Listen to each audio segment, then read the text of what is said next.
You know, it's funny. We use thousands of words every single day without a second thought. But what if I told you that even the simplest, most common words are packed with history, with structure, and even global significance? Well, let's find out. We're going to dive in and deconstruct one single, very familiar word. And that word is hospital. Yep, that's it. Today, we're going to take it apart piece by piece, and our only guide will be its entry from the Simple English Wiktionary. And trust me, you might be surprised at what we find just by looking a little bit closer. So really, how much can one simple word tell us? A lot, it turns out. We're about to go on this little journey that's going to take us from how it sounds to what it means, and all the way to its fundamental role in the entire English language. Pretty cool, right? Okay, so here's the game plan. First, we'll break the word down. Then, we'll look at how to say it right.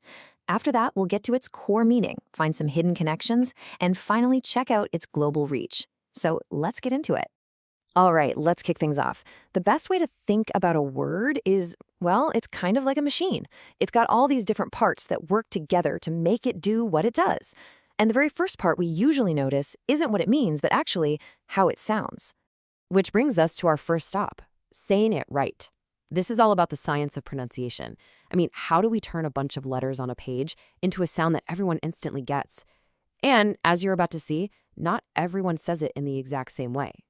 Okay, now this is really interesting. What you're looking at is the International Phonetic Alphabet, or IPA. It's like a universal code for how words are spoken. And check this out. On the left, you've got the UK pronunciation. See how it starts with that ah sound, kind of like in the word hot? But then, on the right, you have the US version, which starts with more of an ah sound, like in father. It's a super subtle difference, right? But it's one of those little clues that can instantly tell you where a speaker might be from. So, we've got the sound down.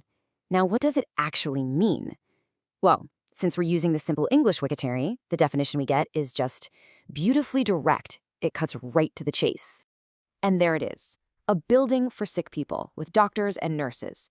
It's so simple, right? A kid could understand that, but it's also perfectly complete. The source even gives a great example sentence. Mary had an accident. She will be in hospital for a week. There's no room for confusion there. It's just crystal clear communication.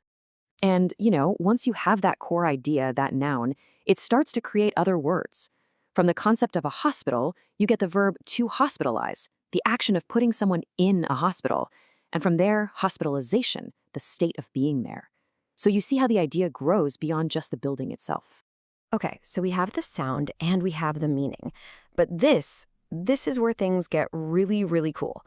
Let's look at the connections. Because beyond just what the word means, there are clues hidden in the data that tell us this word isn't just useful, it's absolutely essential. And boom, here's our first big clue.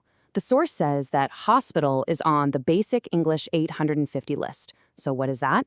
It's this incredibly smart set of 850 words put together by a linguist. The whole idea was that with just these words, you could communicate almost any everyday idea. The fact that hospital made that list, that tells you it's considered a foundational, must-have word for anyone learning English. But wait, there's more. It's also one of the 1,000 most common headwords. What that means is that when you look at massive collections of books, articles, and spoken conversations, the word hospital shows up all the time. So it's not just a basic word for learners. It's a word that all of us use constantly. So here's the big takeaway. These labels, basic English and most common, they're not just fun facts. They are literal classifications of the word's importance. They prove that the idea of a hospital is so fundamental to how we live that the word itself is a non-negotiable part of the English language. It's a core building block. And that brings us to our final stop on this journey. One word, many languages.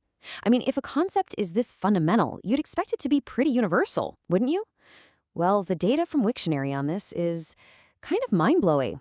82. Just let that sink in. 82. That's how many different languages have a translation for hospital in this one single entry. It's just this incredible testament to the fact that the need for a place of healing is something we all share, no matter where we are in the world. It's an idea that crosses borders and cultures. You see it in Spanish, in Arabic, in Japanese, in Russian, and in dozens and dozens more. The actual letters and sounds might change, but that core idea of a place for the sick with doctors and nurses, that stays the same. It's universal. And just like that, we're at the end of our deconstruction. Who knew, right? From just one little word, we've uncovered how it's said, what it means, why it's so strategically important to the language, and how far it reaches across the globe. It really leaves you with a final thought, doesn't it? What other simple words do you use every single day that might be way more important than they seem?